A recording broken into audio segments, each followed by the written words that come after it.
Naquele tempo, um leproso chegou perto de Jesus e de joelhos pediu: Se queres, tens o poder de curar-me. Jesus, cheio de compaixão, estendeu a mão, tocou nele e disse: Eu quero, fica curado. No mesmo instante, a lepra desapareceu e ele ficou curado. Então Jesus o mandou logo embora, falando com firmeza: Não contes nada a ninguém, vai mostrar-te ao sacerdote e oferece pela tua purificação o que Moisés ordenou como prova para eles. Ele foi e começou a contar e a divulgar muito fato. Por isso, Jesus não podia mais entrar publicamente numa cidade. Ficava fora, em lugares desertos. E de toda parte vinham procurá-lo. Palavra da salvação. Que as palavras do Santo Evangelho perdoem os nossos pecados. Amém. Meus irmãos, minhas irmãs, nessa quinta-feira da primeira semana do tempo comum, nós somos alcançados por essa palavra e precisamos deixar-nos provocar, porque nós somos chamados à fidelidade a Deus. Eu e você, cada um de nós, o Senhor nos chama para um caminho de fidelidade. E é interessante a gente perceber que acontece algo nessa primeira leitura que é até bonito de se ver, como que a Bíblia nos mostra as vitórias, mas também as derrotas.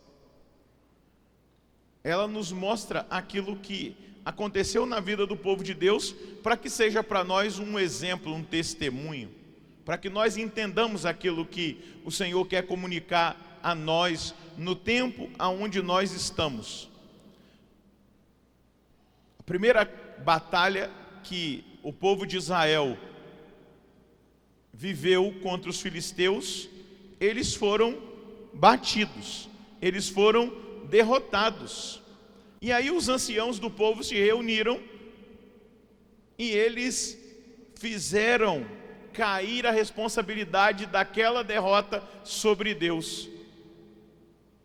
Olha o que os anciãos vão dizer: por que fez o Senhor que hoje fôssemos vencidos pelos filisteus? Vamos a Silo buscar a arca da aliança do Senhor, para que ela esteja no meio de nós e nos salve das mãos dos nossos inimigos. Eles colocam a responsabilidade da derrota em Deus. Eles não são capazes de olhar para si mesmos. Eles não são capazes de observar as falhas, as fraquezas que eles cometiam e principalmente a corrupção que Ofni e Finéias viviam debaixo do nariz de Eli, o seu pai. Samuel já havia recebido a mensagem de Deus a partir do texto de ontem, quando Deus chamou Samuel, e aí Eli ensinou para ele: fala para Deus, fala que o teu servo escuta. E aí Deus mostra para Samuel a infidelidade dos filhos de Eli, e diz exatamente isso: eu vou acabar com essa realidade, com essa corrupção, porque eles estão levando o meu povo à perdição, eles estão desviando o meu povo do caminho, mas eles não conseguem enxergar, e aí eles colocam a culpa em Deus. Mas eles conheciam a intervenção de Deus a partir da arca da aliança, eles tinham atravessado o Jordão a pé enxuto, eles tinham visto cair as muralhas de Jericó depois daquela procissão de 7 voltas em torno da muralha, o toque da trombeta. Agora, eles tinham que buscar a arca, não simplesmente para que eles cultuassem a Deus em uma adoração sincera, genuína, mas porque eles fizeram da arca da aliança um amuleto, um objeto de superstição.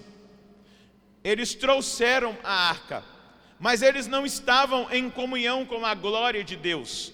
O coração deles não estava em comunhão com Deus, porém, na mente deles, a arca era um penhor, uma garantia da vitória.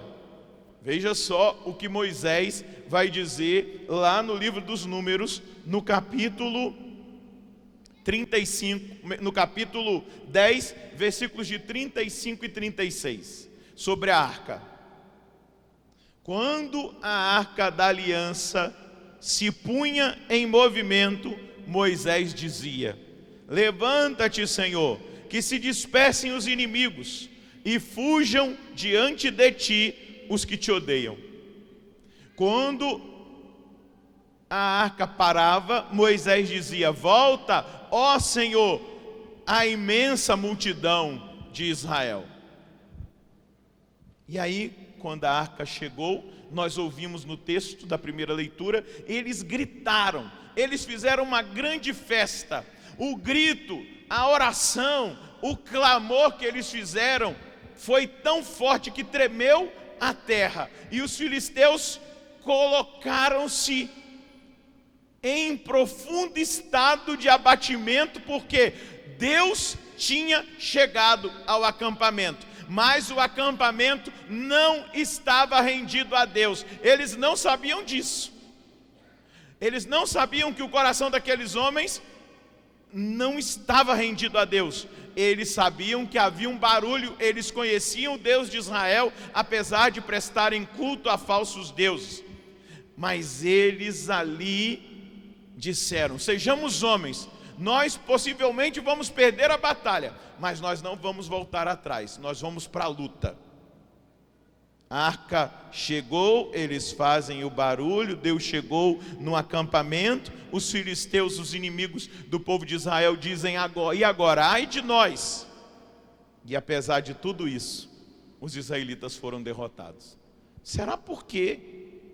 Eles são derrotados pela segunda vez, e nessa segunda vez caem 30 mil homens. E para piorar, a arca é roubada pelos inimigos. Mas por quê? A gente precisa entender que existe uma dialética teológica nessa história. A gente precisa entender que a aliança de Deus com o seu povo tem duas vertentes importantes da gente entender. Uma que são os privilégios, as graças, as bênçãos que se experimentam a partir dessa aliança. Mas na aliança existe uma outra vertente dentro dessa dialética, que são os privilégios, mas também são as exigências. E muitas vezes nós somos tentados a isso. Nós queremos os privilégios, mas nós não queremos obedecer às exigências de Deus. Nós queremos os favores, nós queremos os milagres, mas nós não queremos obedecer às exigências que Deus nos faz. A gente é desse jeito. Por isso que Jesus vai dizer: nem todo aquele que me diz Senhor, Senhor, entrará no reino dos céus, mas aquele que ouvir a minha palavra e colocá-la em prática. E aí Jesus vai dizer, alguns vão dizer: nós expulsamos os demônios em seu nome, falamos em línguas estranhas, fizemos milagres. E ele vai dizer: eu nem vos conheço, homens de coração ímpio. Meus queridos, minhas queridas, esse relato precisa chamar a atenção de cada um de nós. Existia um pecado estabelecido na estrutura religiosa de Israel. Eles mandam buscar a arca no templo em Silo. Ofni e Finéias trazem a arca, os filhos de Eli. Eles perdem a batalha, Ofni e Finéias morrem, a arca é roubada. Quando vão avisar Eli que Ofni e Finéias morreu, Eli cai para trás, bate a cabeça, quebra o pescoço e morre. A mulher de Finéias, que estava grávida, entra em trabalho de parto, dá à luz e morre depois. E ela dá um nome para a criança: Icabod. Acabou-se a glória de Israel. Porque a glória de Israel havia já acabado por conta da corrupção, do pecado. Eu e você precisamos entender o chamado de Deus para nós. Ele faz milagres, Ele opera maravilhas, e às vezes faz até na vida de quem não tem a vida muito rente com Ele, para atrair essa pessoa para Ele. Mas nós precisamos entender que o caminho do Senhor, Ele tem os privilégios, mas Ele tem a exigência. Deus nos chama a um caminho de santidade. Jesus disse: sede perfeitos como o vosso Pai Celeste é perfeito. Quando nós olhamos para a cura desse leproso, Ele vai dizer: se queres, tens o poder de purificar-me. Ele se apresenta a Jesus: se queres, Jesus, tens poder de purificar-me. Ele era alguém excluído. A lei civil e a lei religiosa, ela excluía um leproso. Era uma lei civil que tinha um quesito de absoluto e que vai contra os elementos mais essenciais, os ensinamentos mais fundamentais do Novo Testamento. E a gente precisa entender que haverá momentos na nossa vida de cristãos que nós vamos ser impelidos pela nossa consciência de rejeitar certas leis, invocando contra elas o que é a objeção de consciência. Porque Deus não aceita segregação. No entanto, que a atitude de Jesus é de tocar. Era proibido deles estarem perto da população. Eles viviam isolados. Eles tinham que tocar sininho dizendo leprosos. Eles estavam excluídos. Mas Jesus, além da objeção da consciência, Ele faz um ato. Porque ali existia uma segregação. Jesus, Ele infringe as leis civis e religiosas para tocar naquele leproso e diz: eu quero, fica curado. Mas olhando espiritualmente para a lepra, ela é um sinal da impureza. E a impureza que muitas vezes coloca a nossa alma cheia de nódoa é o pecado. E a gente precisa dizer para Jesus, diante das nossas fragilidades: se queres, tens o poder de me purificar. O Senhor é a minha redenção. O Senhor é aquele que me cura. O Senhor quer me tirar dessa segregação, desse rompimento que o pecado faz. O Senhor quer me mostrar que eu preciso obedecer às suas exigências e às suas leis. Meus queridos, minhas queridas, a arca, o templo, os sacramentos, eles não são meios mágicos. Parecia que a arca era um meio mágico. A arca chegou, agora nós vamos vencer. Não há comunhão com Deus, não existia mais espaço para a glória de Deus. E Deus precisava corrigi-lo. E aqui eu já vou concluindo a partilha da palavra com algo que Santo Agostinho dizia: Deus só permite o mal se Ele puder fazer um bem.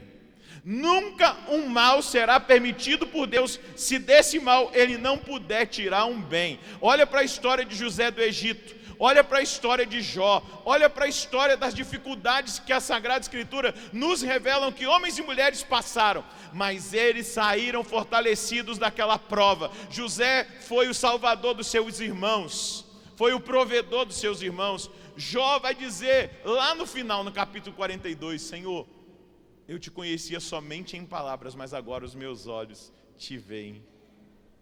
Os meus olhos te enxergam, eu posso te contemplar. Hoje Deus está dizendo para nós que nós não podemos correr atrás dele simplesmente achando que tudo o que Deus nos oferece é apenas um passe de mágica. É preciso servir a Deus. É preciso servir a Deus e não se servir dele. Deus não pode ser utilizado ao sabor do nosso capricho. Não. Nós erramos quando nós usamos Deus. E caímos nesse erro de querer usar Deus. Não, nós precisamos ser servos. E nessa servidão, nessa adoração genuína, nessa rendição do coração, não somente querendo os privilégios de servir a Deus, de seguir a Deus, de viver em Deus, mas dentro dessa dinâmica entender o amor de Deus até mesmo nos momentos difíceis, onde Deus nos prova, onde Deus muitas vezes permite a provação, mas Ele quer nos provar para nos fazer ainda mais fortes. fortes. E Ele nunca permitirá uma provação que seja impossível de nós suportarmos. Mas nós precisamos entender com os olhos espirituais que na servidão a Deus, no serviço a Deus, nós encontraremos o toque dEle, porque Ele nunca excluirá alguém. Olha no Evangelho, publicanos, prostitutas, adúlteros, Ele sempre se aproximou, mas Ele não se aproximou para passar a mão na cabeça e dizer, continua nessa vida. Não, Ele se aproximou para transformar os corações. Como Ele tocou naquele leproso e disse, eu quero, fica purificado, e a lepra desapareceu. Hoje Jesus está dizendo para mim, eu quero te dar uma vida nova, eu quero te dar uma experiência nova, eu quero te fazer viver os meus privilégios, mas eu quero também te fortalecer para que você viva as minhas exigências, para que você coloque em prática os meus mandamentos, para que você viva os valores do reino que eu trouxe. E eu quero que a minha glória permaneça na sua vida, que o meu amor te invada totalmente. Eu quero te dar vida nova, eu quero te curar, eu quero te perdoar, mas também eu quero que você me siga e me sirva, para que o seu serviço seja o sinal de que o seu coração está rendido a mim. O seu coração está rendido a mim. Feche os seus olhos na presença dEle e diga para Ele agora, eu rendo o meu coração a Ti.